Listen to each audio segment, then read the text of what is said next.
আৰম্ভ কৰোঁ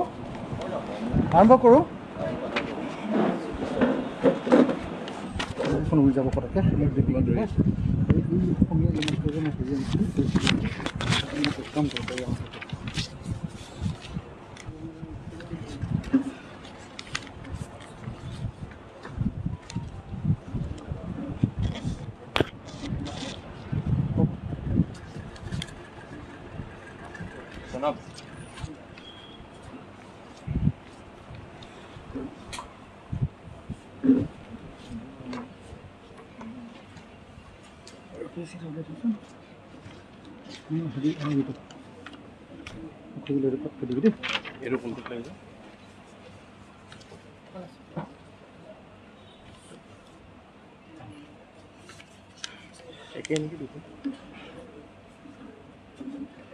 শ্ৰদ্ধেয় সংবাদকৰ্মীসকল, আজি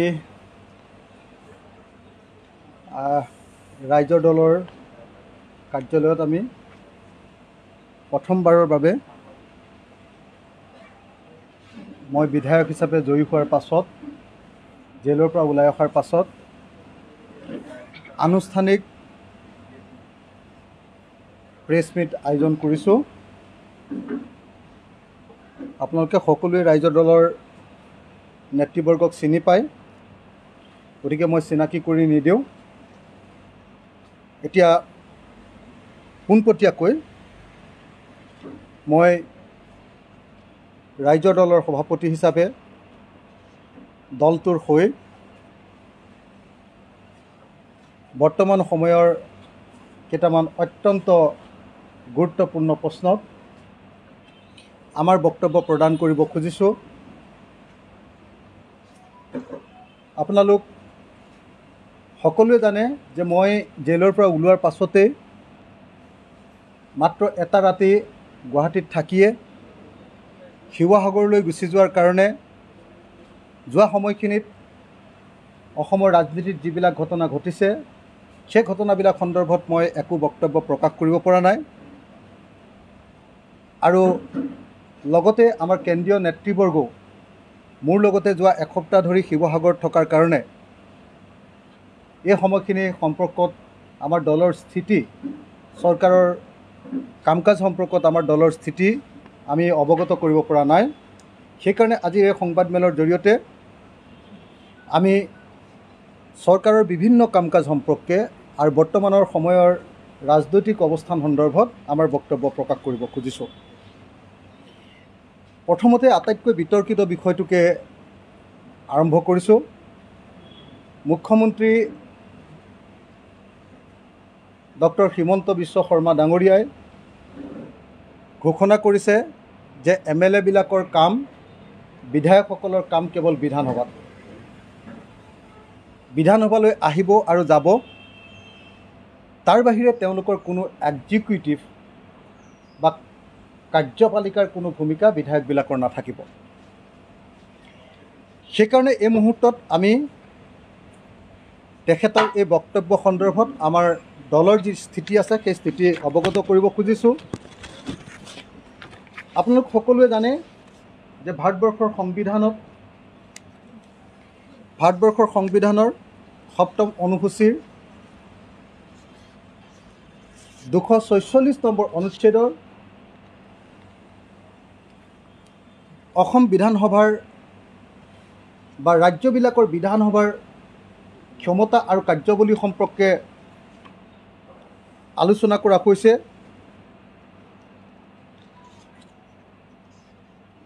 Subject matter of laws made by Parliament and by the legislature of states, Article 246ত এইখিনি কথা কোৱা হৈছে। ভাৰতবৰ্ষৰ সংবিধানত এজন বিধায়কৰ কাৰ্যক্ষমতা সম্পৰ্কে, তেওঁৰ কাম কাজ সম্পৰ্কে কোনো কথা লিপিবদ্ধ কৰা হোৱা নাই যদিও আমি দেখিবলৈ পাইছোঁ যে বিভিন্ন সময়ত বিভিন্নবিলাক আলোচনাত বিধায়কৰ দায়িত্ব আৰু কৰ্তব্য আৰু ক্ষমতা সম্পৰ্কে সংসদতো আলোচনা হৈছে বা ন্যায়ালয়ৰ মজিয়াতো আলোচনা হৈছে।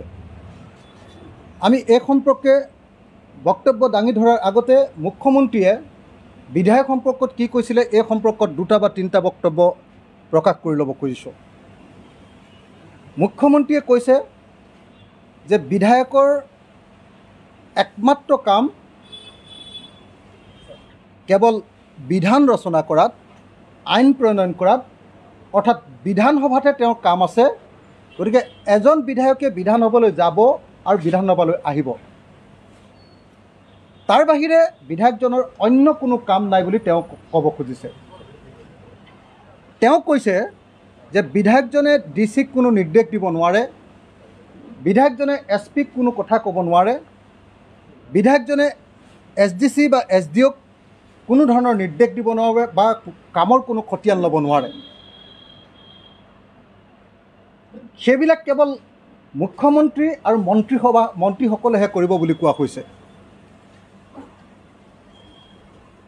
মুখ্যমন্ত্ৰী আৰু মন্ত্ৰীৰ বাহিৰে সেই কাম অন্য কোনেও কৰিব নোৱাৰিব বুলি কৈছে। এই সন্দৰ্ভত আমাৰ স্পষ্ট বক্তব্য হ'ল যে এজন বিধায়কৰ চাৰিটা ক্ষমতা থাকে। এক নম্বৰ ক্ষমতাটো হ'ল লেজিছলেটিভ পাৱাৰ। ইতিমধ্যে মুখ্যমন্ত্ৰীয়ে বিধানসভাত বিধায়কজনৰ কি কাম সেই সন্দৰ্ভত প্ৰকাশ কৰিছে। মুখ্যমন্ত্ৰীয়ে কৈছে যে বিধায়কৰ কথা কেৱল স্পীকাৰে শুনিব, তেওঁলোকৰ বোলে কোনো কাম নাই। অৰ্থাৎ মুখ্যমন্ত্ৰী বা মন্ত্ৰীসকলৰ বিধায়কৰ লগত অন্য কোনো কথা নাই। কিন্তু বিধায়কৰ মূল কাম চাৰিটা। এটা হ'ল লেজিছলেটিভ পাৱাৰ, এটা হ'ল ফাইনেন্সিয়েল পাৱাৰ, এটা হ'ল এক্সিকিউটিভ পাৱাৰ আৰু এটা হ'ল ইলেক্টৰেল পাৱাৰ। এই যি এক্সিকিউটিভ পাৱাৰ বা কাৰ্যপালিকাৰ যি ক্ষমতা, সেই কাৰ্যপালিকাৰ ক্ষমতাটো কি? The legislative assembly holds absolute না, মই ফাইনেন্সিয়েল পাৱাৰটো নকওঁ, executive power. The members of legislative assembly in each state exercise certain executive powers.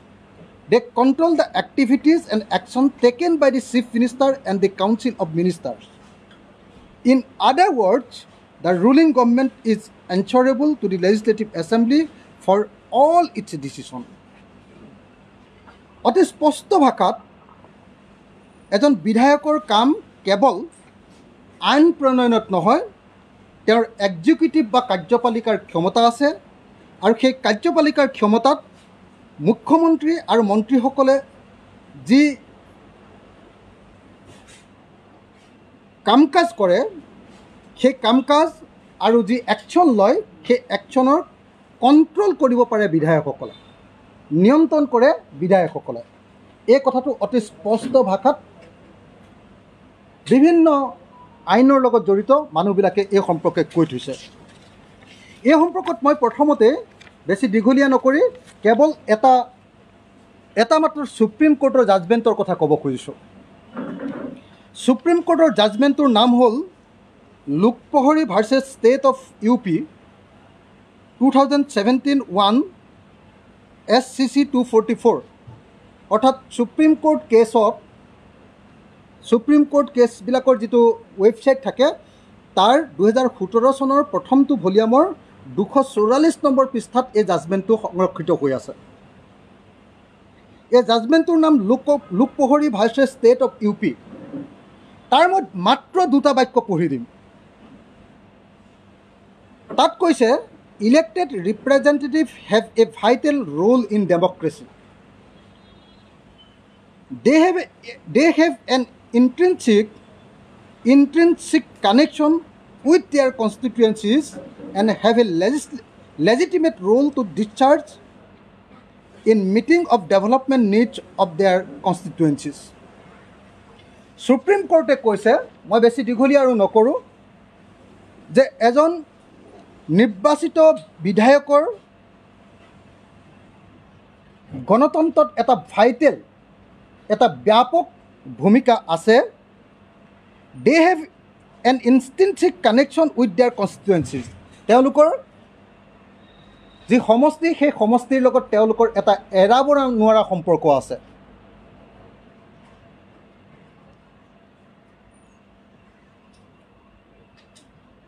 And have a legitimate role আৰু এটা legitimate role to discharge in meeting of development needs of their constituencies. আৰু সমষ্টিটোৰ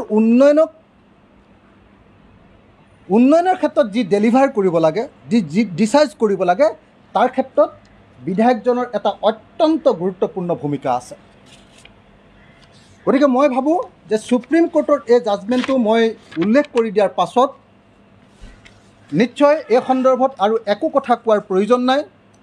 ভাৰতৰ সংবিধানৰ 7ম অনুসূচীৰ অনুচ্ছেদ number 246 থকা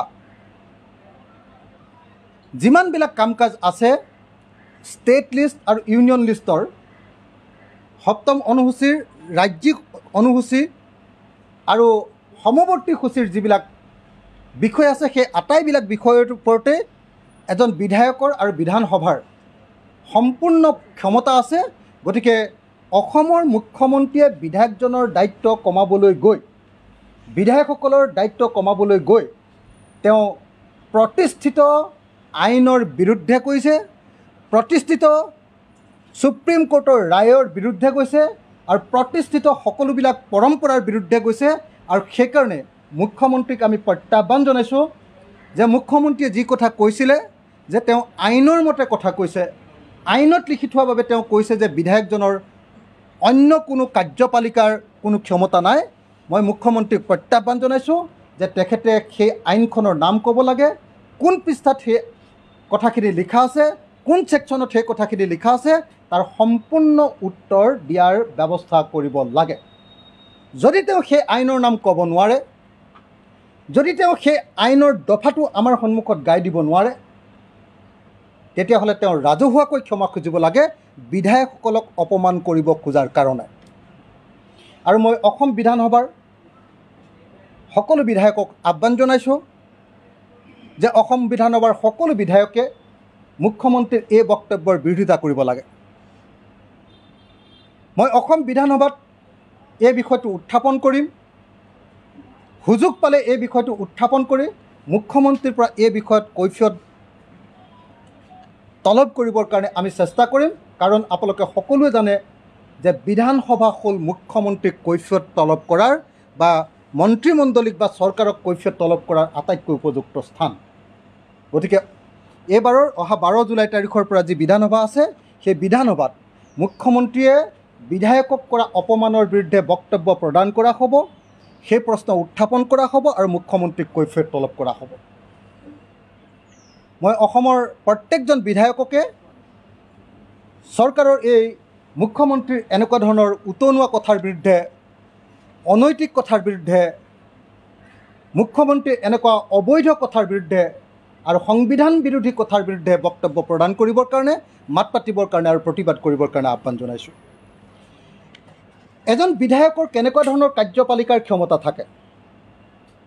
মই যে শিৱসাগৰলৈ গৈছোঁ, শিৱসাগৰলৈ যোৱাৰ লগে লগে ইলেক্ট্ৰিচিটি ডিপাৰ্টমেণ্টৰ সকলো বিষয়া, জিলাখনৰ সকলো বিষয়া মোৰ ওচৰলৈ আহিছে আৰু আহি কৈছে যে আপুনি আমাৰ সমষ্টিৰ যে ইলেক্ট্ৰিচিটি বৰ্ড আছে, আজিকালি APDCL বুলি কয়, তাৰ মই চেয়াৰমেন হ'ব লাগে। কাৰণ আইনমতে মই APDCLৰ চেয়াৰমেন হোৱাটো নিয়ম। এজন বিধায়কে এখন জিলাৰ কি কাৰ্যপালিকাৰ কি সমিতিত থাকে? 1 নম্বৰ ভূমি উপদেষ্টা সমিতিত বিধায়কজন সদস্য, 2 নম্বৰ খাদ্য আৰু অসামৰিক যোগান বিভাগৰ নিৰীক্ষণ সমিতিৰ বিধায়কজন সদস্য, বিদ্যুৎ বিভাগৰ উপসংমণ্ডল তদাৰক সমিতিৰ বিধায়কজন সভাপতি, সমাজ কল্যাণ বিভাগৰ ICDS উপদেষ্টা সমিতিৰ বিধায়কজন সভাপতি, গাঁও পঞ্চায়ত আৰু আঞ্চলিক পঞ্চায়ত ভিত্তিক তদাৰকী সমিতিৰ বিধায়কজন হয় সভাপতি, স্থানীয় চিকিৎসালয় পৰিচালনা সমিতিত বিধায়কজন হয় সভাপতি নহয় সদস্য। মই আপোনালোকক 6খন কমিটিৰ নাম ক'লোঁ। মোৰ সমষ্টিৰ 6খন কমিটিৰ এতিয়া মই হয় সভাপতি নহ'লে সদস্য। মই সভাপতি হোৱাৰ পাছত তেতিয়াহ'লে সভাপতিজনে কাম বন একো নকৰি, কোনো ক্ষমতা প্ৰয়োগ নকৰি মই তেতিয়াহ'লে থন মদন গোপাল হৈ বহি থাকিব লাগিব মুখ্যমন্ত্ৰী কোৱাৰ অনুসৰি। মই তেতিয়াহ'লে DC ৰ লগত একো কথা পাতিব নালাগিব। এতিয়া মই শিৱসাগৰলৈ যেতিয়াই গৈছোঁ লগে লগে ডিচিক মই অনুৰোধ কৰিছোঁ যে মোক জিলাখনৰ সকলো ডিষ্ট্ৰিক্ট অফিচাৰবিলাকৰ লগত মিটিঙত বহুৱাই দিব লাগে। লগে লগে উপায়ুক্তই সেই সম্পৰ্কীয় সভা আয়োজন কৰিছে। সকলো বিভাগৰ মুৰব্বীসকল তালৈ আহিছে। তাত কাম কাজৰ পৰ্যালোচনা কৰা হৈছে। ভৱিষ্যতৰ কাম কাজ কি হ'ব সেই সম্পৰ্কে তেওঁলোকক আঙুলিয়াই দিয়া হৈছে আৰু প্ৰত্যেকটো ডিপাৰ্টমেণ্টত এটা এটা ভিজনেৰী এখন মেপ তৈয়াৰ কৰিবৰ কাৰণে তেওঁলোকক নিৰ্দেশ প্ৰদান কৰা হৈছে। যদি মোৰ এই ক্ষমতা নায়েই তেতিয়াহ'লে উপায়ুক্ত মহোদয়ে মোক কেনেকৈ এখন সভা আয়োজন কৰি দিলে? গতিকে মুখ্যমন্ত্ৰীক প্ৰত্যাহ্বান জনাই কৈছোঁ যে যদি আমাৰ কোনো কাৰ্যপালিকাৰ ক্ষমতা নাই তেতিয়াহ'লে এই 6খন যি সমিতি আছে এই 6খন সমিতিৰ পৰা বিধায়কসকলৰ নাম কৰ্তন কৰাৰ ব্যৱস্থা গ্ৰহণ কৰিব লাগে। ইয়াতকৈ আৰু বেছি কথা মই ক'ব খোজা নাই। গতিকে অনতিবিলম্বে মুখ্যমন্ত্ৰীক এই সন্দৰ্ভত ক্ষমা খুজিবৰ কাৰণে মই দাবী উত্থাপন কৰিছোঁ। অতি সোনকালে তেওঁ ক্ষমা খোজক। আৰু এটা কথা দেই, অসম চৰকাৰে এটা অত্যন্ত বেআইনী কাম কৰিছে। অসম চৰকাৰে প্ৰত্যেকখন জিলাত এজন অভিভাৱক মন্ত্ৰী দিছে। অভিভাৱক মন্ত্ৰী থাকিব লাগে বুলি সংবিধানৰ ক'ত লিখা আছে? সেই অনুচ্ছেদটোৰ নাম মুখ্যমন্ত্ৰীয়ে আমাক জনাব লাগে। কোনখন আইনৰ কোন অনুচ্ছেদত বা কোন ছেকশ্যনত অভিভাৱক মন্ত্ৰী থাকিব লাগে বুলি ব্যৱস্থা আছে সেই কথা আমাক মুখ্যমন্ত্ৰীয়ে জনাব লাগে। অভিভাৱক মন্ত্ৰী দিয়াৰ কামটো সম্পূৰ্ণৰূপে বেআইনী, গণতন্ত্ৰৰ পৰিপন্থী আৰু অভিভাৱক মন্ত্ৰী দি আমি ভাবিছিলোঁ যে উন্নয়ন ত্বৰান্বিত কৰিবলৈ দিয়া হৈছে।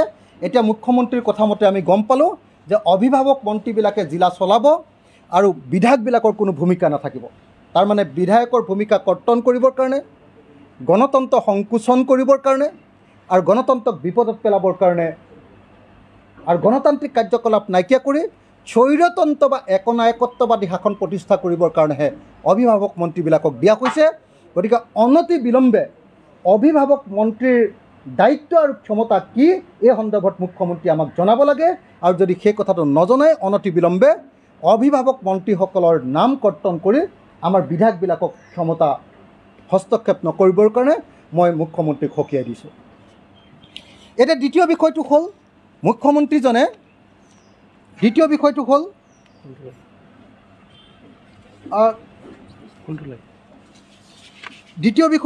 আপোনাৰ কি কয় আপোনাৰ কেইদিনমান ধৰি যে অসমত সাংঘাতিক ধৰণৰ এনকাউণ্টাৰ চলি আছে। আপোনালোকে দেখিছে হিমন্ত বিশ্ব শৰ্মা মুখ্যমন্ত্ৰী হোৱাৰ পাছত আশ্চৰ্যজনকভাৱে অসমত কিছুমান ঘটনা ঘটিবলৈ লৈছে। সেই ঘটনাবিলাকৰ ভিতৰত আটাইতকৈ ডাঙৰ ঘটনাটো হ'ল অভিযুক্তক অপৰাধ কৰা বুলি অনুমান কৰি অভিযুক্তক যেতিয়া এজন পুলিচে ধৰে, আজি কিছুদিনৰ পৰা অভিযুক্তক গুলিয়াই দিয়া আৰম্ভ কৰা হৈছে। তেওঁৰ ওপৰত কোনো বিচাৰ নকৰাকৈ শাস্তি দিয়া কাম আৰম্ভ কৰি দিয়া হৈছে। এইটো সম্পূৰ্ণৰূপে গণতান্ত্ৰিক কাৰ্যপদ্ধতিৰ বিৰোধী এটা কাম, অগণতান্ত্ৰিক কাম আৰু এটা ফেচিবাদী কাম হৈছে। ইমান সঘনাই এই ঘটনাবিলাক ঘটিবলৈ লৈছে যে প্ৰত্যেকজন গণতান্ত্ৰিক মনৰ মানুহক আশংকিত কৰিছে যে অচিৰেই অসমত গণতন্ত্ৰ সম্পূৰ্ণৰূপে শেষ হ'ব আৰু অসম পুলিচ ষ্টেটত পৰিণত হ'ব। আমি সকলোৱে শংকা কৰিবলৈ লৈছোঁ যে অসমখন উত্তৰ প্ৰদেশৰ দিশত যোগীৰাজ যোগীয়ে কি যোগী আছিলে? যোগী আদিত্যনাথৰ যি শাসন, তাত লগে লগে অভিযুক্ত এজনক গুলিয়াই দিয়া হয়। কমিউনেল ফ'ৰ্চেছবিলাকৰ জৰিয়তে বিভিন্ন ধৰণৰ কাম কৰা হয়।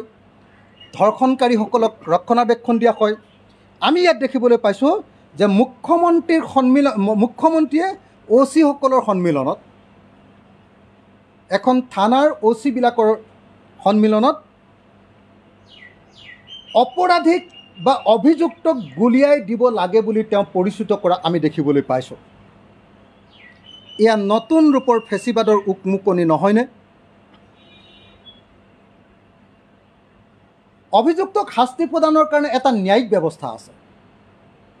প্ৰথমতে পুলিচে ধৰে, পুলিচে তাৰপিছত তেওঁক ইণ্টাৰোগেট কৰে, পুলিচে তেওঁক ইণ্টাৰোগেট কৰি সেই কথাখিনি কেছ ডায়েৰী আকাৰে আৰু তাৰ পৰৱৰ্তী সময়ত চাৰ্জশ্বিট আকাৰে কোৰ্টক দিয়ে। কোৰ্টে সেই বিষয়টোৰ ওপৰত দীঘলীয়া ধৰণে বিচাৰ প্ৰক্ৰিয়া চলায় আৰু বিচাৰ প্ৰক্ৰিয়াৰ সমাপ্তিৰ শেষত কোৰ্টে ঘোষণা কৰে যে মানুহজন দোষী অথবা নিৰ্দোষী। আৰু যদি দোষী হয় তেতিয়াহ'লে তেওঁলোকক দোষী সাব্যস্ত কৰি শাস্তিমূলক ব্যৱস্থা গ্ৰহণ কৰা হয়। কিন্তু দুৰ্ভাগ্যজনকভাৱে মুখ্যমন্ত্ৰী হিমন্ত বিশ্ব শৰ্মাৰ কাৰ্যকালত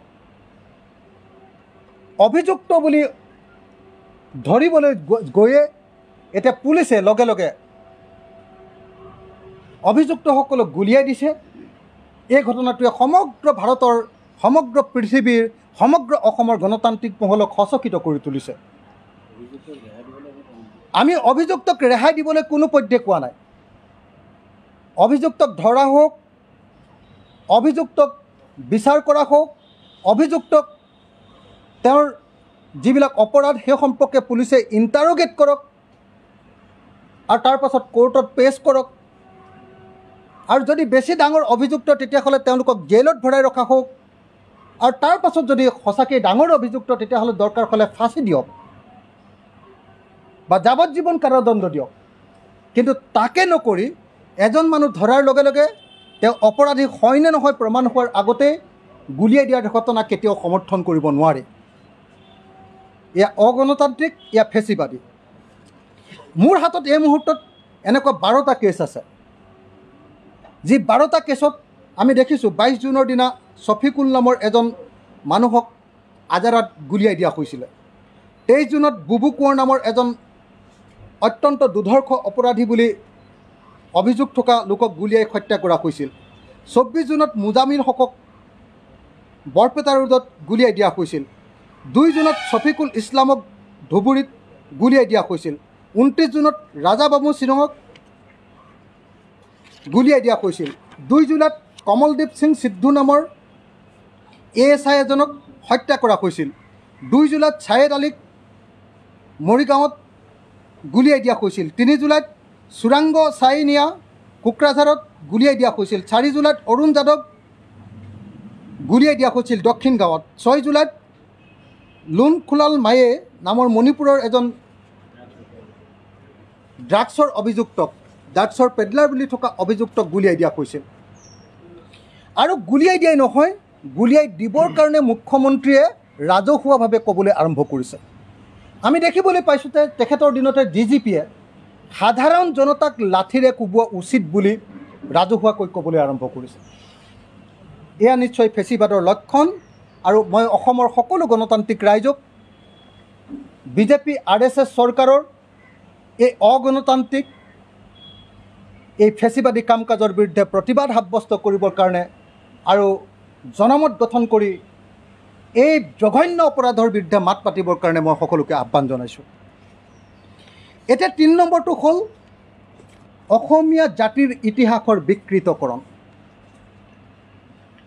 মুখ্যমন্ত্ৰীয়ে যোৱা পৰহিৰ দিনা কৈছে যে অসমীয়া জাতিক বোলে শ্যামা প্ৰসাদ মুখাৰ্জীয়েহে বোলে বচালে। মুখ্যমন্ত্ৰীয়ে কৈছে আৰু কোনোবা বাতৰি কাগজত ওলাইছে যে মুখ্যমন্ত্ৰীয়ে বোলে ইতিমধ্যে অসমৰ বুৰঞ্জীবিদবিলাকে নিলিখা বুৰঞ্জী লিখিবলৈ এটা একদম মানে অলিখিত বুৰঞ্জী বোলে ইতিমধ্যে তেওঁ ক'বলৈ লৈছে আৰু তাক গ্লেমাৰাছ কৰি মানুহৰ সন্মুখত উত্থাপন কৰা হৈছে। কি বুলি কোৱা হৈছে যে অসমক পাকিস্তানৰ লগত চামিল হোৱাৰ পৰা ৰক্ষা কৰিলে বোলে শ্যামা প্ৰসাদ মুখাৰ্জীয়ে। মই আপোনালোকক এখন political history of Assam volume 3 publication board of আছামৰ political history of Assam, Asomiya জাতিৰ ৰাজনৈতিক বুৰঞ্জী, এইখনেই আটাইতকৈ অথেণ্টিক পলিটিকেল হিষ্ট্ৰী। তাতে এই যিটো আপোনাৰ গ্ৰুপিঙৰ কথাটো কেবিনেট মিছনৰ সময়ত যি গ্ৰুপিঙৰ কথাটো সেই গ্ৰুপিঙৰ কথাটো 346 347 348 349 আৰু 350 এই পৃষ্ঠাকেইটাত গ্ৰুপিং সম্পৰ্কত আলোচনা কৰা হৈছে। কম্প্ৰিহেনচিভ হিষ্ট্ৰী অফ আছামত এই কথাবিলাক আলোচনা কৰা হৈছে। নিৰুদ বৰুৱাৰ কিতাপত এই কথা আলোচনা কৰা হৈছে। ডক্টৰ অমূল্যেন্দু গুহৰ প্লেণ্টাৰ ৰাজটো স্বৰাজত আটাইতকৈ অথেণ্টিক বুৰঞ্জীকেইখনৰ নাম মই কৈছোঁ, তাত এই কথাবিলাক আলোচনা কৰা হৈছে। কিন্তু মই ক'তো পোৱা নাই যে গ্ৰুপিঙৰ পৰা অসমক শ্যামাপ্ৰসাদ মুখাৰ্জীয়ে বচালে বুলি মই ক'তো পোৱা নাই। আপোনালোকে সকলোৱে জানে যে মই যদিও ইংৰাজী সাহিত্যৰ ছাত্ৰ আছিলোঁ, মোৰ আটাইতকৈ ইণ্টাৰেষ্টেড বিষয়টো আছিলে হিষ্ট্ৰী। মই অসম বুৰঞ্জী পাত পাতকৈ পঢ়া মানুহ বুলি নিজকে ভাবোঁ। অসম বুৰঞ্জীৰ আটাইতকৈ গুৰুত্বপূৰ্ণ আটাইবিলাক বুৰঞ্জীৰ কিতাপ মই পঢ়িছোঁ, কিন্তু আজিলৈকে কোনো এখন বুৰঞ্জীত মই পোৱা নাই যে গ্ৰুপিঙৰ পৰা অসমক বচালে শ্যামাপ্ৰসাদ মুখাৰ্জীয়ে বুলি মই ক'তো এটা শব্দও ক'তো পোৱা নাই। বৰং 350 নম্বৰ পৃষ্ঠাত অসম চৰকাৰে প্ৰকাশ কৰা অৰ্থাৎ publication board of Assam, Assam প্ৰকাশন পৰিষদে প্ৰকাশ কৰা পলিটিকেল হিষ্ট্ৰী অফ আছামৰ 3য় ভলিউমৰ 350 নম্বৰ পৃষ্ঠাত কি লিখা আছে চাওক। Bordoloi felt that Assam was gradually being isolated, but the only exception was Gandhiji, who remained unmoved from his earlier views on grouping.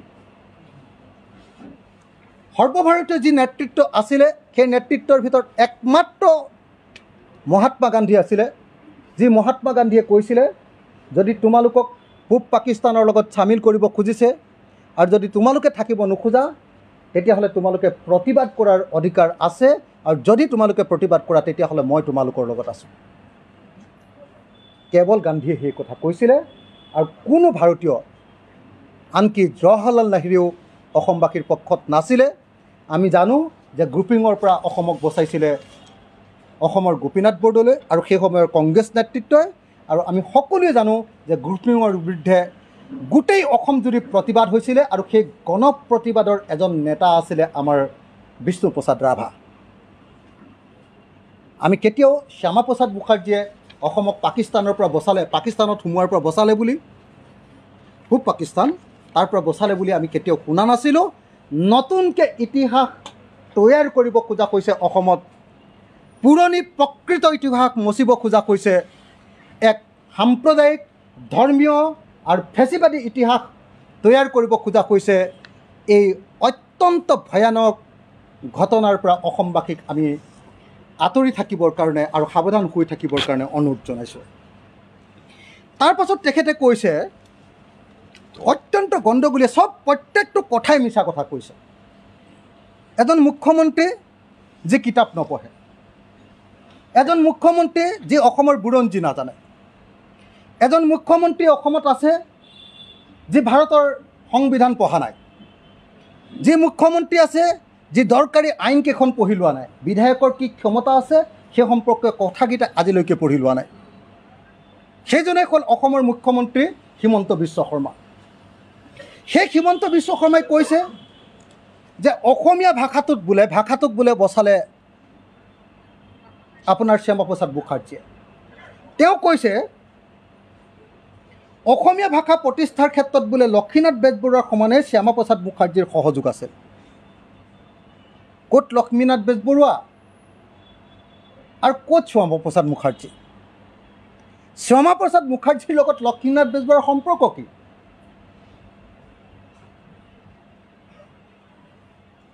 আমি সকলোৱে জানো যে লক্ষ্মীনাথ বেজবৰুৱাই গোটেই অসমীয়া ভাষাটোৰ আধুনিক চেপটো দিছে। অৰুণোদয়, তাৰ পৰৱৰ্তী সময়ত লক্ষ্মীনাথ বেজবৰুৱা, আৰু তাৰ গোটেই ষ্ট্ৰাকচাৰেল কামটো, তাৰ চাইণ্টিফিক কামটো গোটেইটো কৰিছে আমাৰ বাণীকান্ত কাকতি। আৰু বাণীকান্ত কাকতিক সেই অসমীয়া ভাষাৰ গোটেই কামটো সাইণ্টিফিকভাৱে এইটো যে বঙালী ভাষা নহয় আৰু বঙালী ভাষাৰ পৰা যে সম্পূৰ্ণ স্বতন্ত্ৰীয় এটা ভাষা, সেই কামটো চাইণ্টিফিকেলি যেতিয়া গৱেষণা কৰি যেতিয়া কিতাপ লিখিছে, বাণীকান্ত কাকতি সেই কামটোত সহায় কৰিছে আমাৰ কি নাম, বঙালী পণ্ডিত কি নাম আছিলে, হা বিখ্যাত বাঙালী পণ্ডিতজনৰ নাম কি আছিলে, হা সুনীতি কুমাৰ চট্টোপাধ্যায়। সুনীতি কুমাৰ চট্টোপাধ্যায় আমি সহায় কৰা দেখিছোঁ। কিন্তু ক'ত শ্যামাপ্ৰসাদ মুখাৰ্জী আহিলে, ক'ৰ পৰা আহি গ'ল এইটো নাম? আমি সকলোৱে জানো যে শ্যামাপ্ৰসাদ মুখাৰ্জী এজন হিন্দুত্ববাদী নেতা আছিলে। সেই হিন্দুত্ববাদী নেতাজনে কেতিয়া অসমীয়া ভাষা বচালে? একো কথা নজনাকে, একো কথা নপঢ়াকে, একো কথা অধ্যয়ন নকৰাকৈ আনৰ পৰা শুনি, তাকো বিকৃতভাৱে কোনোবা অশিক্ষিত মানুহৰ পৰা, অৰ্ধশিক্ষিত মানুহৰ পৰা শুনি এজন নিৰক্ষৰ নিচিনা মুখ্যমন্ত্ৰী, মইতো নিৰক্ষৰ বুলি ক'ম, ইলিটাৰেট বুলি ক'ম, ইলিটাৰেটৰ নিচিনা কথা ক'বলৈ আৰম্ভ কৰিছে আৰু সম্পূৰ্ণ অসমীয়া জাতি আৰু অসমৰ ৰাজনীতি আৰু অসমৰ সমাজ জীৱনত যেন তেওঁ অপমান কৰিবলৈ উঠি পৰি লাগিছে। আৰু নজনা কথাটো ইমান কনফিডেণ্টলি কৈ দিয়ে মুখ্যমন্ত্ৰীজনে। নাজানে তেওঁ আজিলৈকে চাগে এই বিষয়ে এটা বাক্যও পঢ়িয়ে পোৱা নাই চাগে। না পলিটিকেল হিষ্ট্ৰী অফ আছাম বোধহয় পঢ়িছে, না কম্প্ৰেহেনচিভ হিষ্ট্ৰী অফ আছাম পঢ়িছে, না বাণীকান্ত কাকতিৰ কিতাপকেইখন পঢ়িছে হয়তো, না বেজবৰুৱাৰ সেই সম্পৰ্কীয় অসমীয়া ভাষা ৰক্ষাৰ সেই সংগ্ৰাম সম্পৰ্কীয় কথাবিলাক পঢ়িছে। ক'ৰবাৰ পৰা এজন মানুহ টপকাই দিলে, হঠাতে যিজনে বোলে অসমীয়া জাতিটোক, অসমীয়া ভাষাটোক বচাই দিলে। মই বৰং আপোনালোকক ক'ব খুজিছোঁ, আচল সত্যকেইটা মই আপোনালোকৰ সন্মুখত তুলি ধৰিব খুজিছোঁ। আচলতে এই সম্পৰ্কীয় কথাকেইটা কি? তেখেতে কৈছে যে কলিকতা বিশ্ববিদ্যালয়ত অসমীয়া ভাষাটোক বোলে প্ৰথমতে স্বীকৃতি দিলে, কি কয়, শ্যামাপ্ৰসাদ মুখাৰ্জী নামৰ এই হিন্দুত্ববাদী নেতাজনে। আচলতে কি, কলিকতা বিশ্ববিদ্যালয়ৰ স্নাতক আৰু স্নাতকোত্তৰ পাঠ্যক্ৰমৰ বিষয় হিচাপে অসমীয়া ভাষাই স্বীকৃতি লাভ কৰাত আটাইতকৈ বেছি যিসকলৰ অৱদান আছিল, তাৰে এজন আছিল বিশ্ববিদ্যালয়ৰ উপাচাৰ্য আশুতোষ মুখাৰ্জী। তেখেত আছিল শ্যামাপ্ৰসাদৰ দেউতাক। সদাগৰ ভোলানাথ বৰুৱাৰ ধনেৰে হেমচন্দ্ৰ গোস্বামীয়ে যুগুত কৰা অসমীয়া সাহিত্যৰ চানেকি বিশ্ববিদ্যালয়ে চফা কৰি উলিয়াইছে। তাৰ আগৰ পৰাই বিশ্ববিদ্যালয় অৰ্থাৎ কলিকতা বিশ্ববিদ্যালয়ত মেট্ৰিকুলেশ্যন আৰু ইণ্টাৰমিডিয়েট পাঠ্যক্ৰমত অসমীয়া বিষয় চলি আছিল। মানে অসমীয়া ভাষা কলিকতা বিশ্ববিদ্যালয়ত শ্যামাপ্ৰসাদ মুখাৰ্জীয়ে বাদেই দিয়ক, তেওঁৰ দেউতাকেও প্ৰতিষ্ঠা কৰিছিলে বুলি আচলতে ক'ব নোৱাৰি। তাৰ আগৰে পৰা, তেওঁৰ দেউতাক যেতিয়া ভাইচ চেঞ্চেলৰ আছিলে, তাৰ আগৰে পৰা কলিকতা বিশ্ববিদ্যালয়ত মেট্ৰিকুলেশ্যন আৰু ইণ্টাৰমিডিয়েট পাঠ্যক্ৰমত অসমীয়া বিষয় চলি আছিল। কলিকতা বিশ্ববিদ্যালয়ৰ অসমীয়া বিষয়ৰ প্ৰথম অধ্যাপক আছিল অম্বিকা নাথ বৰা। এওঁ বেলেগ এজনৰ নাম কৈছে, কি নাম কৈছে, বীৰেঞ্চি কুমাৰ বৰুৱা বোলে প্ৰথমগৰাকী অধ্যাপক হিচাপে নিযুক্তি আছিল। আশ্চৰ্যজনকভাৱে প্ৰত্যেকটো কথাই মিছা, প্ৰত্যেকটো কথাই ভুল তথ্যৰ ওপৰত আধাৰিত। বৰং আমি আকৌ এবাৰ কৈছোঁ যে কলিকতা বিশ্ববিদ্যালয়ত অসমীয়া বিষয়ৰ প্ৰথম অধ্যাপকজনৰ নাম অম্বিকা নাথ বৰা। তেখেত আছিল সত্যনাথ বৰাৰ পুত্ৰ আৰু জ্ঞাননাথ বৰাৰ ভাতৃ। ডক্টৰ বীৰেঞ্চি কুমাৰ বৰুৱা নহয়।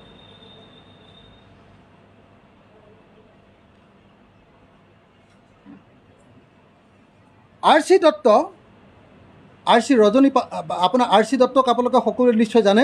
R.C. দত্ত বিখ্যাত হিষ্টৰিয়ান। তেওঁৰ দ্বিতীয় জীয়ৰীক বলিনাৰায়ণ বৰাই বিয়া পাতিছে। শ্যামাপ্ৰসাদ মুখাৰ্জী কলিকতা বিশ্ববিদ্যালয়ৰ উপাচাৰ্য আছিল 1934 আৰু 38 চনতহে। 1934-38 চনত নহয়, তাৰ আগৰে পৰা, বহুদিনৰ আগৰে পৰা তাৰ কলিকতা বিশ্ববিদ্যালয়ত অসমীয়া ভাষাৰ প্ৰচলন আছিল। অসমীয়া স্নাতকোত্তৰ মহলত পঢ়োৱা হৈছিল তাৰ 20-22 বছৰৰ আগৰ পৰা। মেট্ৰিকুলেশ্যনৰ বিষয় হিচাপে স্বীকৃতি পাইছিল 1905 চনত। মই আকৌ এবাৰ কৈছোঁ, মুখ্যমন্ত্ৰীয়ে কৈছে যে কলিকতা বিশ্ববিদ্যালয়ত অসমীয়া ভাষা বোলে শ্যামাপ্ৰসাদ মুখাৰ্জীয়ে আৰম্ভ কৰিছিল। মই আপোনালোকক জনাব খুজিছোঁ যে কলিকতা বিশ্ববিদ্যালয়ত মেট্ৰিকুলেশ্যনত অসমীয়া ভাষাই স্বীকৃতি লাভ কৰিছিল 1905 চনত আৰু MA ক্লাছত অসমীয়া ভাষাই স্বীকৃতি লাভ কৰিছিল 1914-15 চনত, তেনেকুৱা মান চনত হ'ব। আৰু শ্যামাপ্ৰসাদ মুখাৰ্জী অৰ্থাৎ এই হিন্দুত্ববাদী নেতাজন কলিকতা বিশ্ববিদ্যালয়ৰ উপাচাৰ্য আছিল 1934 চনৰ পৰা 38 চনৰ ভিতৰত। গতিকে মুখ্যমন্ত্ৰীয়ে প্ৰত্যেকটো কথাই মিছা কথা কৈছে। মুখ্যমন্ত্ৰীৰ প্ৰত্যেকটো তথ্যই ভুল তথ্য, মুখ্যমন্ত্ৰীৰ প্ৰত্যেকটো বাক্যই মিছা আৰু প্ৰত্যেকটো মিছা বাক্যৰে মুখ্যমন্ত্ৰীয়ে অসমীয়া জাতিটোক বিপথে পৰিচালিত কৰিব খুজিছে আৰু অসমীয়া জাতিটোৰ ইতিহাস তেওঁ নতুনকৈ বিকৃত ৰূপত সজাব খুজিছে। এনেকুৱা এজন অশিক্ষিত, এনেকুৱা এজন নিৰক্ষৰ, এনেকুৱা এজন ভয়ংকৰ মুখ্যমন্ত্ৰীৰ পৰা মই সাৱধানে থাকিবৰ কাৰণে সমগ্ৰ অসমীয়া জাতিক আহ্বান জনাইছোঁ। তাৰ পাছত আহিলে অন্য এটা বিষয়লৈ মই যাব খুজিছোঁ। সেইটো হ'ল মই যিহেতু এইকেইদিন শিৱসাগৰত আছিলোঁ, সংবাদ মাধ্যমক লগ পাই থকা নাছিলোঁ, কাৰণ ৰাতিপুৱা 5 বজাত মই ৰাইজৰ মাজলৈ ওলাই যাওঁ আৰু ৰাতি 1:30মান বজালৈকে ৰাইজৰ লগত একেলগতে থকা হয়। 2 ঘণ্টা বা 2.5 ঘণ্টা সময় শুবলৈ পাইছিলোঁ, বাকী আটাইখিনি সময় যোৱা এসপ্তাহ ধৰি ৰাইজৰ লগত আছিলোঁ। গতিকে সংবাদ মাধ্যমক কথাবিলাক ক'ব পৰা নাছিলোঁ। মই আপোনালোকক ক'ব খুজিছোঁ যে ষ্টেন স্বামী নামৰ যিজন লোকক হত্যা কৰা হ'ল, মই হত্যা বুলি ক'ব খুজিছোঁ। NIA তেওঁক গ্ৰেপ্তাৰ কৰিলে 8 অক্টোবৰ 2020 চনত ভীমে কোৰেগাঁও যি ভায়োলেন্স হৈছিলে সেই তাত ভুৱা গোচৰত তেওঁক মিছাকৈ অভিযুক্ত কৰিলে। UAPA নামৰ এখন ক'লা আইনত, যিখনত মোক আবদ্ধ কৰি ৰখা হৈছিলে, যি NIA মোক ধৰি আনিছিলে, সেই NIA এই বুঢ়া মানুহজনক গ্ৰেপ্তাৰ কৰিছিলে আৰু সেই বুঢ়া মানুহজনক 8 অক্টোবৰ 2020 চনৰ পৰা তেওঁৰ মৃত্যুৰ দিনটোলৈকে অৰ্থাৎ 5 জুলাই 2021 চনলৈকে গ্ৰেপ্তাৰ কৰি ৰাখিছিলে। সেই মানুহজনক মই ভাবোঁ যে NIA, ভাৰত চৰকাৰ আৰু জেল কৰ্তৃপক্ষই হত্যা কৰিলে। এই হত্যাৰ কাৰণে সম্পূৰ্ণৰূপে জগৰীয়া NIA, জেল কৰ্তৃপক্ষ আৰু UAPA নামৰ এইখন ক'লা আইন। সমগ্ৰ ভাৰতবৰ্ষ জুৰি যিমানবিলাক ৰাজনৈতিক কৰ্মী আছে, যি প্ৰকৃততে চৰকাৰৰ বিৰোধিতা কৰে, যি প্ৰকৃততে সাম্প্ৰদায়িক ফেচিবাদৰ বিৰোধিতা কৰি BJP RSSক প্ৰত্যাহ্বান জনাব খুজিছে, সেই প্ৰত্যেকজন ৰাজনৈতিক কৰ্মীক আমি দেখিবলৈ পাইছোঁ যে ভাৰতবৰ্ষত UAPA নামৰ এই বেআইনী ভুৱা 2 নম্বৰী ক'লা আইনখনত গ্ৰেপ্তাৰ কৰা হৈছে আৰু গ্ৰেপ্তাৰ কৰিছে NIA নামৰ আন্তঃৰাষ্ট্ৰীয় সন্ত্ৰাসবাদীক দমন কৰিবৰ কাৰণে, বিচাৰ কৰিবৰ কাৰণে, ধৰিবৰ কাৰণে। আৰু দেখিও যিসকলে সাৰ্বভৌমত্বৰ বিৰুদ্ধে, ভাৰতৰ সাৰ্বভৌমত্বৰ বিৰুদ্ধে কাম কৰে, ৰাষ্ট্ৰৰ বিৰুদ্ধে হাতত অস্ত্ৰ তুলি লয়, তেওঁলোকক ধৰিবৰ কাৰণে তৈয়াৰ কৰা NIA নামৰ এজেঞ্চিটোক লগাই এওঁলোকক এনেকৈ তিল তিলকৈ শাস্তি দিয়া কৈছে বা হত্যা কৰা হৈছে। ষ্টেন স্বামীৰ মৃত্যুৰ ঘটনাই প্ৰমাণ কৰিলে যে UAPA নামৰ এই যিখন ক'লা আইন, সেইখন অতি সোনকালে বাতিল কৰিব লাগে। ষ্টেন স্বামীৰ মৃত্যুৰ ঘটনাই প্ৰমাণ কৰিলে যে NIA নামৰ এই যিটো এজেঞ্চি, এই এজেঞ্চিটো সম্পূৰ্ণৰূপে এটা ৰাজনৈতিক এজেঞ্চি। এইটো কেতিয়াও কোনো পধ্যে এটা সাংবিধানিকভাৱে তৈয়াৰ কৰা আৰু সাংবিধানিক পদ্ধতিৰে আগবঢ়া এটা কোনো পধ্যে ভাল তদন্তকাৰী সংস্থা নহয়। ই এটা অত্যন্ত অপৰাধী তদন্তকাৰী সংস্থা। গতিকে NIA যাতে কোনো পধ্যে কোনো ৰাজনৈতিক কৰ্মীক গ্ৰেপ্তাৰ কৰিব নোৱাৰে তাৰ কাৰণে সমগ্ৰ ভাৰতবৰ্ষজুৰি আমি মাত মতা দৰকাৰ। মই আপোনালোকক জনাব খুজিছোঁ যে আমাৰ ৰাইজৰ দল আৰু মই নিজে সমগ্ৰ ভাৰতবৰ্ষৰ যিমানবিলাক আন্দোলনকাৰী গোট আছে সকলো আন্দোলনকাৰী সংগঠনৰ লগত লগ লাগি ক'লা আইন UAPOৰ বিৰুদ্ধে আমি প্ৰতিবাদ গঢ়ি তুলিম আৰু সমগ্ৰ ভাৰতবৰ্ষজুৰি NIAক ৰাজনৈতিক কৰ্মীসকলক গ্ৰেপ্তাৰৰ বিৰুদ্ধে গ্ৰেপ্তাৰ কৰা কাৰ্যক বেআইনী বুলি প্ৰচাৰ কৰিবৰ কাৰণে আমি সমগ্ৰ ভাৰতবৰ্ষজুৰি প্ৰতিবাদ গঢ়ি তুলিম। এইখিনি কথা ক'লোঁ। এতিয়া আমি আহিব খুজিছোঁ সৰু সৰু দুটামান কথা।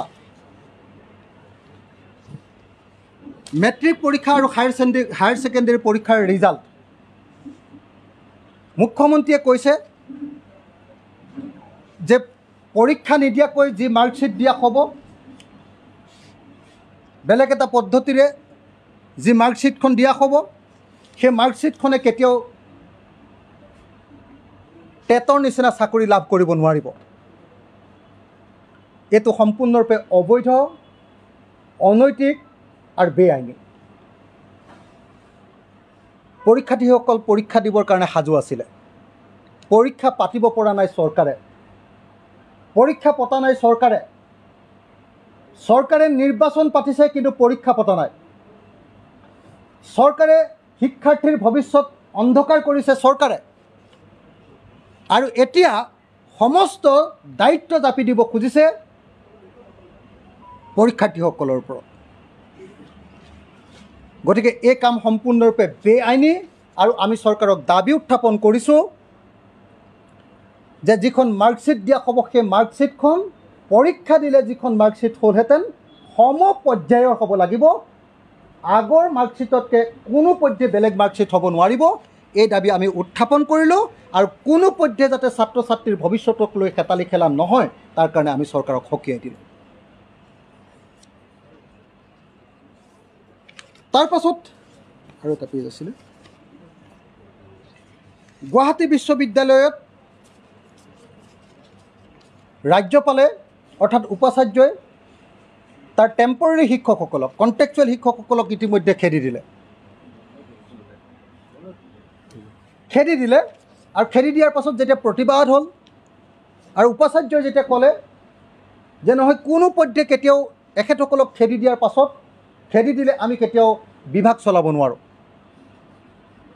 তেতিয়া পুনৰ বিবেচনা কৰিবলৈ ৰাজ্যপাল বাধ্য হ'ব। ৰাজ্যপালে পলিটিকেলি মটিভেটেড হৈ উদ্দেশ্য প্ৰণোদিতভাৱে এনেকৈ শৈক্ষিক কামত হস্তক্ষেপ কৰাটো এটা অত্যন্ত অগণতান্ত্ৰিক কাম হৈছে। আৰু আমি আহ্বান জনাইছোঁ যে একাডেমিচিয়ানসকলৰ লগত আলোচনা নকৰাকৈ ভৱিষ্যতে যাতে এনেকুৱা অগণতান্ত্ৰিক কাম কৰা নহয়। আৰু লগতে আমি চৰকাৰলৈ দাবী উত্থাপন কৰিছোঁ যে গুৱাহাটী বিশ্ববিদ্যালয় নহয়, কলেজ আৰু স্কুলবিলাকতো যিমানবিলাক কণ্টেকচুৱেল শিক্ষক আছে, কণ্টেকচুৱেল টিচাৰ আছে, প্ৰফেচাৰ আছে বা লেকচাৰাৰ আছে, সকলোকে নিয়মীয়া কৰিবৰ কাৰণে আৰু তেওঁলোকৰ চাকৰি স্থায়ী কৰিবৰ কাৰণে আমি দাবী উত্থাপন কৰিলোঁ। আমি আকৌ এবাৰ ক'ব খুজিছোঁ শিৱসাগৰৰ কথা, শেষ কথাখিনি আপোনালোকক জনাব খুজিছোঁ যে শিৱসাগৰখনক আমি বিশ্ব ঐতিহ্য ক্ষেত্ৰৰূপে প্ৰতিষ্ঠা কৰিবৰ কাৰণে ৰাইজৰ দলে এক আঁচনি ল'ব খুজিছোঁ। আৰু তাৰ প্ৰাথমিক প্ৰক্ৰিয়া হিচাপত অহা 13 জুলাই দিনা অসম বিধানসভাত শিৱসাগৰক ষ্টেট হেৰিটেজ চিটি বা ষ্টেট হেৰিটেজ ছাইট হিচাপে ঘোষণা কৰিবৰ কাৰণে আমি চৰকাৰক আহ্বান জনাইছোঁ। ইতিমধ্যে অসম বিধানসভাত মোৰ এই প্ৰস্তাৱটো গৃহীত হৈছে আৰু অহা 13 তাৰিখৰ দিনা মই সেই প্ৰস্তাৱ উত্থাপন কৰিম। কাইলৈ মই 1500 শব্দৰে কিয় শিৱসাগৰক ষ্টেট হেৰিটেজ চিটিৰূপে ঘোষণা কৰিব লাগে তাত মোৰ লিখিত বক্তব্যখিনি প্ৰদান কৰাৰ যি নিয়ম সেই লিখিত বক্তব্য কাইলৈৰ ভিতৰত প্ৰদান কৰিম। আৰু অচিৰেই শিৱসাগৰক ষ্টেট হেৰিটেজ ছাইট ৰূপে আৰু তাৰ পৰৱৰ্তী সময়ত ৱৰ্ল্ড হেৰিটেজ ছাইট ৰূপে ঘোষণা কৰিবৰ কাৰণে যি প্ৰয়োজনীয় কাম আছে সেই প্ৰয়োজনীয় কামবিলাক কৰিবৰ কাৰণে আগবাঢ়ি যাম। মই সমগ্ৰ অসমবাসী ৰাইজৰ আশীৰ্বাদ বিচাৰিছোঁ আৰু লগতে চৰকাৰক এই ক্ষেত্ৰত সহযোগিতা কৰিবৰ কাৰণে আহ্বান জনাইছোঁ। মই বিৰোধী পক্ষৰ বিধায়ক আছোঁ বুলি যাতে শিৱসাগৰৰ এই গুৰুত্বপূৰ্ণ প্ৰস্তাৱটোক যাতে বিৰোধিতা কৰা নহয় বিধানসভাত অহা 13 তাৰিখৰ দিনা, আৰু বিধানসভাত যাতে সৰ্বসন্মতিক্ৰমে এই প্ৰস্তাৱটো পাছ কৰা হয় তাৰ কাৰণে মই আজিয়ে সকলোকে বিনম্ৰভাৱে অনুৰোধ জনাইছোঁ। তাৰোপৰি মই আপোনালোকক জনাব খুজিছোঁ, অহা অক্টোবৰ মাহৰ পৰা যিহেতু টুৰিষ্ট ছিজন আৰম্ভ হ'ব, আপোনালোকে অক্টোবৰ মাহত আহক শিৱসাগৰলৈ। সমগ্ৰ অসমবাসী ৰাইজক আহ্বান জনাইছোঁ, শিৱসাগৰক নতুন ৰূপত আপোনালোকে দেখিবলৈ পাব। শিৱসাগৰৰ চিভিল হস্পিটেলৰ লেতেৰা ৰূপটো একদম ভগা চিগা বিল্ডিং, পুৰণা বিল্ডিং। চৰকাৰক আহ্বান জনাইছোঁ যে তাত এটা নতুন বিল্ডিং দিব লাগে, নতুন গৃহ নিৰ্মাণ কৰিব লাগে। কিন্তু এতিয়া থকা ঘৰবিলাক আৰু তাৰ বাথৰুমকে ধৰি গোটেই পৰিৱেশটো যি ধৰণে লেতেৰা পেতেৰা হৈছে, অহা 15 দিনৰ ভিতৰত চিভিল হস্পিটেলখন সম্পূৰ্ণ চাফ চিকুণ কৰা হ'ব। ইতিমধ্যে কাম চলি আছে আৰু হস্পিটেলৰ ছুপাৰিণ্টেণ্ডেণ্টৰ লগত কথা পাতি আমি সেইখিনি কাম আৰম্ভ কৰিছোঁ। ঠিক তেনেকৈ অসমৰ প্ৰথমটো ৰজাৰ দ্বাৰা খন্দা আটাইতকৈ ডাঙৰ পুখুৰী, পুৰণি পুখুৰী, আৰু তাৰ পৰৱৰ্তী সময়ত খন্দা ন পুখুৰী, এই দুয়োটা পুখুৰী, এই দুটাই আটাইতকৈ অৰিজিনেল পুখুৰী অসমৰ। আটাইতকৈ ডাঙৰ ডাঙৰ সাগৰৰ নিচিনা, যাক অথাই সাগৰ বুলি কোৱা হয়, এনেকুৱা ডাঙৰ ডাঙৰ পুখুৰী। সেই পুখুৰীবিলাক চাফা কৰা, ঐতিহ্যমণ্ডিত স্থানসমূহ চাফা কৰা, তালৈ যোৱা ৰাস্তাবিলাক নিৰ্মাণ কৰা, তাৰ ভিতৰৰ ঠাইবিলাক চাফ চিকুণ কৰি গঢ়ি তোলা, তাক হিউমেন টাচ এটা দিয়া। এতিয়া অকল তলাতল ঘৰটো অকল ইটাখিনি দেখিবলৈ পায়, বিল্ডিংটো দেখিবলৈ পায়। তাক কেনেকৈ তলাতল ঘৰ হ'ল, তলাতল ঘৰ কোনে বনালে, কিয় বনালে, তাৰ ফাংচন কি আছিলে, তাৰ গুৰুত্ব কি, এই আটাইবিলাক বুজাবৰ কাৰণে টুৰিষ্ট গাইডৰ পৰা, টুৰিষ্ট ভলণ্টিয়াৰৰ পৰা একেবাৰে ডিজিটেল হেৰি দিয়ালৈকে, চাইনবোৰ্ড দিয়ালৈকে ডিজিটেল এটা নতুন ৰূপত, আৰু তাত কলাক্ষেত্ৰ স্থাপন কৰাৰ পৰা লাইব্ৰেৰী আৰু মিউজিয়াম স্থাপন কৰালৈকে আৰু আৰ্কাইভ স্থাপন কৰালৈকে শিৱসাগৰত এক নতুন বৌদ্ধিক ঐতিহ্য গঢ়ি তুলিব খোজা হৈছে। অসমৰ প্ৰথম সময়ৰ যিসকল বুদ্ধিজীৱী, মণিৰাম দেৱানৰ পৰা যদি আমি আৰম্ভ কৰোঁ, লক্ষ্মীনাথ বেজবৰুৱাৰ বাঁহীৰ পৰা যদি আমি আৰম্ভ কৰোঁ, আৰু তাৰো আগত অৰুণোদয় প্ৰকাশৰ পৰা যদি আৰম্ভ কৰোঁ, অসমৰ বৌদ্ধিক ঐতিহ্যৰ প্ৰথমখন ঠাই বুলি ক'লে শিৱসাগৰৰ নাম ল'ব লাগিব। সেই শিৱসাগৰক এটা নতুন ৰূপত গোটেই অসম আৰু ভাৰতবৰ্ষৰ মানুহক আৰু পৃথিৱীৰ টুৰিষ্টসকলক দেখুৱাবৰ কাৰণে মই কিছু কাম আৰম্ভ কৰিছোঁ। অহা অক্টোবৰ মাহত সেই নতুন শিৱসাগৰখন আপোনালোকে দেখিবলৈ পাব। গতিকে মই আজিৰ পৰাই সকলো অসমবাসী ৰাইজক শিৱসাগৰলৈ যাবৰ কাৰণে অনুৰোধ কৰিছোঁ, আৰু অতি সোনকালে এই সম্পৰ্কীয় আনুষ্ঠানিক প্ৰচাৰ কাৰ্য আৰম্ভ কৰিম, যাতে শিৱসাগৰক আমি ৱৰ্ল্ড টুৰিষ্ট ডেষ্টিনেশ্যন কৰিব পাৰোঁ। মই সকলো ৰাইজকে শিৱসাগৰৰ এই নতুন ৰূপটো পৰিদৰ্শন কৰিবৰ কাৰণে আহ্বান জনাই মই মোৰ বক্তব্য সামৰণি মাৰিছোঁ। যদি আপোনালোকৰ কিবা কথা ক'বলগীয়া আছে আপোনালোকে সুধিব পাৰে, নহ'লে আমাৰ আনসকলে বক্তব্য প্ৰদান কৰিব।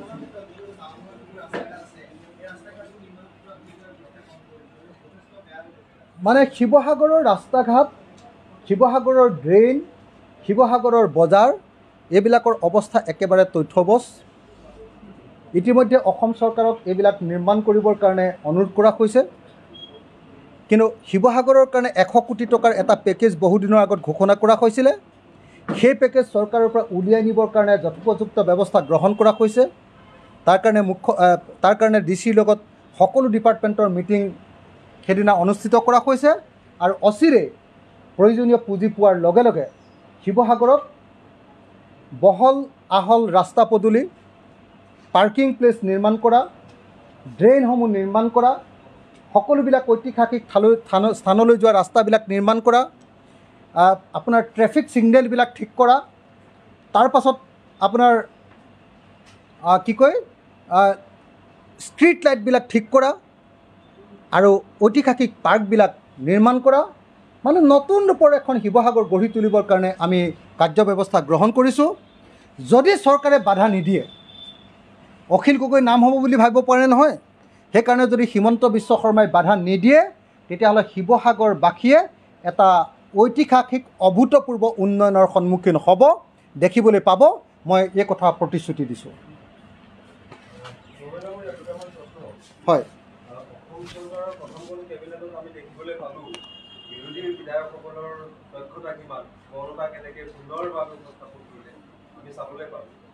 কেবিনেটত নে অধিৱেশনত?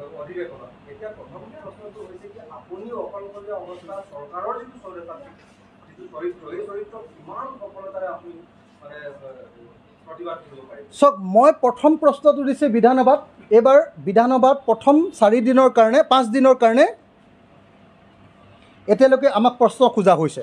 5 দিনৰ কাৰণে, প্ৰথম 5 দিনৰ কাৰণে 12, 13, 14, 15, 16 5 দিনৰ কাৰণে মই 20টা প্ৰশ্ন দিছোঁ। ইমান প্ৰশ্ন বোধহয় কোনেও নিদিয়ে, তথাপি মই 5 দিনৰ কাৰণে 20টা প্ৰশ্ন দিছোঁ।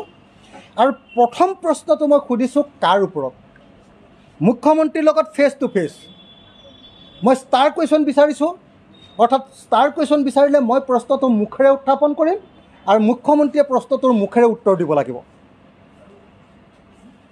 মই সুধিছোঁ যে কা আন্দোলনত অসমত কিমানটা গুলীচালনাৰ ঘটনা, কিমানটা লাঠিচালনাৰ ঘটনা, কিমানটা কন্দুৱা গেছ প্ৰয়োগৰ ঘটনা ঘটিলে, কিমান আঘাতপ্ৰাপ্ত হ'ল, কিমান গুলি খালে, কিমান গুলি খাই মৰিলে, আৰু গুলি খাই মৃত্যু হোৱা আৰু আঘাতপ্ৰাপ্তসকলক কিমান ক্ষতিপূৰণ দিয়া হৈছে, কাৰ ফলস্বৰূপে কিমান মানুহ অসমলৈ আহিব বিদেশী আৰু কেতিয়াৰ পৰা সংস্থাপিত কৰিব, আৰু আগতে যে গুলি খালে সদায় ক্ষতিপূৰণ দিয়া হয় মৃতকসকলক, এইবাৰ কিয় এতিয়ালৈকে ক্ষতিপূৰণ দিয়া হোৱা নাই? এই প্ৰশ্নবিলাক মই মুখ্যমন্ত্ৰীৰ লগত পোনপটীয়াকৈ সুধিব খুজিছোঁ। যে বিধানসভাত এই প্ৰশ্ন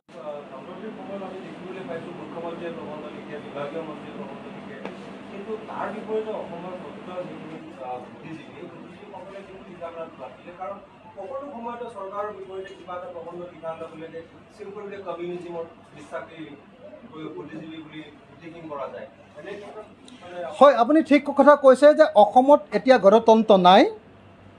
এতিয়া কোনোবাই চৰকাৰৰ বিৰুদ্ধে এটা বাক্য লিখিলেও লগে লগে তেওঁক বুক কৰা হয়, এৰেষ্ট কৰা হয়, নহ'লে পুলিচ থানালৈ মাতি নিয়া হয়। গতিকে গণতন্ত্ৰক অসমত হত্যা কৰা হৈছে। তাৰ বিপৰীতে RSS আৰু বিজেপিৰ মানুহবিলাকে, মুখ্যমন্ত্ৰী আৰু মন্ত্ৰীবিলাকে মিছা মিছা কথাৰে কিছুমান প্ৰবন্ধ পাতি লিখাটো আমি দেখিবলৈ পাইছোঁ। যেনেকৈ শ্যামা প্ৰসাদ মুখাৰ্জী সম্পৰ্কে মিছা কথা কৈছে, যেনেকৈ ইমাৰ্জেঞ্চি সম্পৰ্কে মিছা কথা কৈছে। এই আটাইবিলাক কথা আমি দেখিবলৈ পাইছোঁ। গতিকে মই অতি স্পষ্ট ভাষাত কৈছোঁ যে অসমত পুনৰ গণতন্ত্ৰ প্ৰতিষ্ঠা কৰিবৰ কাৰণে আৰু গণতান্ত্ৰিকভাৱে প্ৰতিবাদ কৰা আৰু কথা কোৱা মানুহৰ বিৰুদ্ধে যাতে কোনো ব্যৱস্থা ল'ব নোৱাৰে, তাৰ কাৰণে বিধানসভাত প্ৰশ্ন উত্থাপন কৰা হ'ব আৰু তাৰ কাৰণে সকলো ধৰণৰ বিধানসভাত যিমান যি কৰিব লাগে সকলোবিলাক কৰা হ'ব।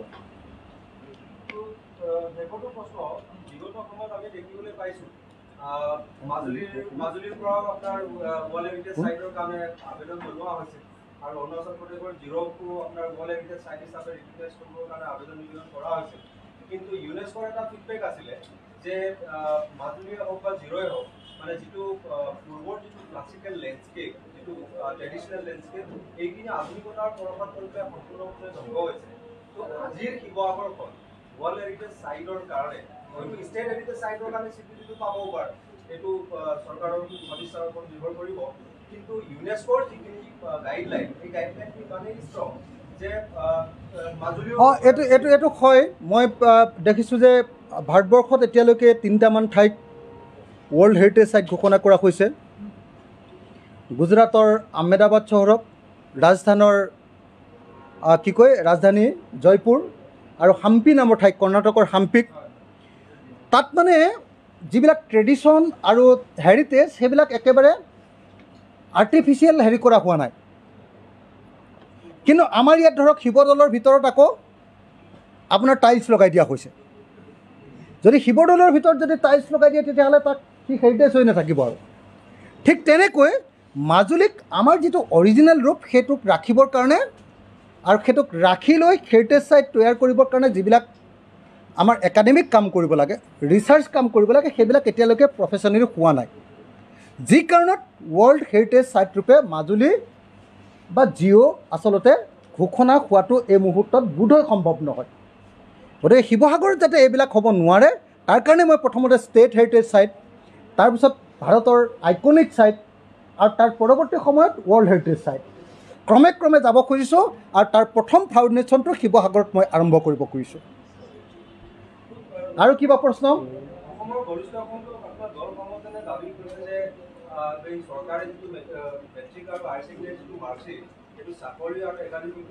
ইতিমধ্যে মই সেইটো ক'লোৱে সেইটো বিষয়ে ক'লোঁ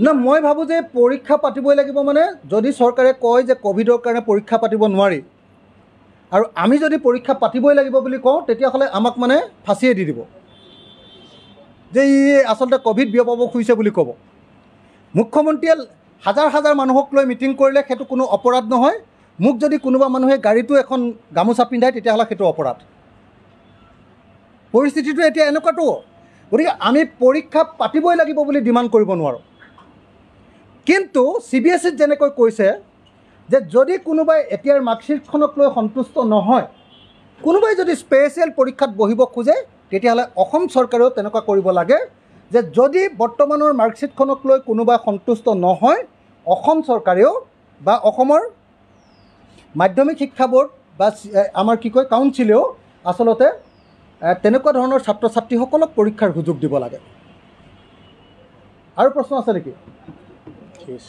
আমাৰ পিনৰ পৰা একো ক'বলগীয়া নাই ধন্যবাদ